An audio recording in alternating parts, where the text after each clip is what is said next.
Nous pouvons lire dans 2 Corinthiens 4:10, « Nous portons toujours en ce corps la mort du Seigneur Jésus, afin que sa vie soit aussi manifestée dans notre corps. » Et dans 2 Corinthiens 4:12, « Car tant que nous vivons, nous sommes sans cesse livrés à la mort pour l'amour de Jésus, afin que la vie de Jésus soit aussi manifestée dans notre chair mortelle. » 2 Corinthiens 4:12. À première lecture, il semble que ce verset de 2 Corinthiens ne soit qu'une répétition de celui que nous avons lu auparavant, 2 Corinthiens 4:10. Mais lorsqu'il s'agit de paroles prononcées, écrites sous l'inspiration du Saint-Esprit, nous pouvons être certains que toute phrase comporte une richesse spéciale, une nouvelle lumière, que ce n'est pas une simple répétition. Effectivement, cette conformité à Christ en sa mort, dont nous parle ici l'apôtre, elle a sa source dans l'amour de Jésus et du prochain. Et c'est là que gît la différence avec le verset précédent.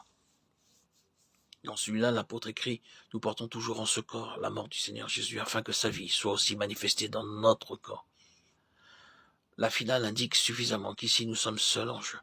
Il s'agit de vie de Christ se manifestant en nous. C'est pour nous que nous sommes maintenus en cet état de mort où tout secours humain est impossible et où nous n'avons plus de recours qu'en Dieu.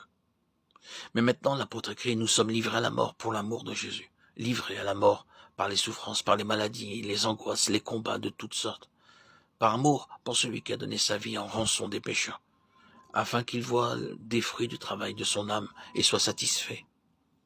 Sommes-nous prêts à suivre le Seigneur jusque-là? Sommes-nous prêts à pousser jusque-là notre communion avec le Sauveur? Si nous supportons les épreuves, n'est-ce pas dans l'espérance que l'heure viendra où nous aurons une glorieuse moisson dans la vie éternelle? Dans un but égoïste? En ce cas, nous n'avons pas encore compris cette loi du sacrifice nécessaire pour qu'il y ait des fruits. Il ne peut donc être égoïste. Mais unis à Christ, le vivant, nous sommes conduits de clarté en clarté jusqu'à ce que sa lumière dissipe enfin tous les obstacles. Toutes nos obscurités, toutes nos idées préconçues et erronées des choses divines. Nous voyons alors à la lumière de sa face que nous sommes bien conduits de gloire en gloire, mais pour être rendus capables d'une communion toujours plus intime avec celui qui est mort en achevant de souffrir les afflictions de Christ pour son Église. De sorte que la mort agit en nous et la vie en vous, 2 Corinthiens 4:12. La mort en nous est génératrice de vie chez les autres. La vie dans les autres par notre mort. Le voilà le résultat pour les autres. Il se manifeste dans la vie des autres.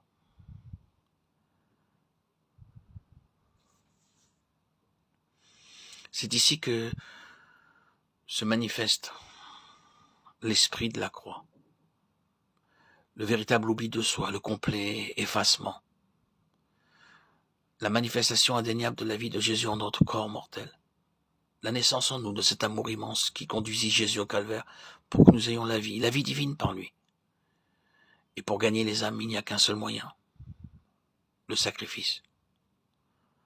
À notre tour, nous devons être prêts à donner la nôtre, notre vie, pour devenir des vaisseaux que sa vie remplira et gagner ceux qui nous entourent. Si nous avons été crucifiés jusqu'en les profondeurs intimes de notre être, alors aussi notre message les atteindra au plus profond de leur être.